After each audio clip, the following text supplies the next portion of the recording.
Assalomu alaykum o'rtoqlar. Bugun yana sizlar bilan men Motomax. Bu bayram nima turibdi deb o'ylashinglar mumkin. Bu bekorga emas. Chunki bugungi obzorimizda baf o'tgan safar va'da berdim.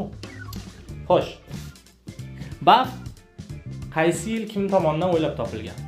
Birinchi bo'lib baf 1992-yil Ispaniyada Joan Rojas sportchi, tadbirkor, mototsiklchi brat tomonidan o'ylab topilgan. Mayli, bu joyni kesib tashlaymiz. Balaklavani bafdan farqi nimada bilasizlarmi? Baf shunaqa shartga o'xshagan mato bo'ladi. Hech narsasi yo'q. Balaklavani hamma bilsa kerak. Faqatgina ko'z ochiq bo'ladi. Oldingi safar ko'rsatdimmi? Qanaqa qo'llanish ketmoqchi, achigim hech kim. Birinchi usuli oddiy shartga o'xshab dedimi? Bekorga aytmadim-da, shartga o'xshab degan. Mana, shartga o'xshab. Agarda siz даже balaklava kiysangiz ham, bo'yin shamol qattiq bo'ladi, sovuq kunlarda mana hozir qish ko'pchiliklarga maslahat beraman. Balaklavani kiysanglar ham bo'yningizga baf taqib olsanglar juda ham issiq bo'ladi, shamol urmaydi, bo'yningizga yaxshi.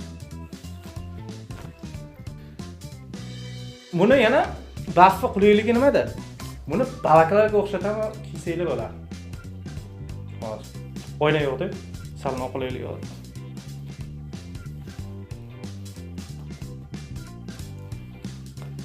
Oyna ko'rinmayapti, senga so'kmaysizlar.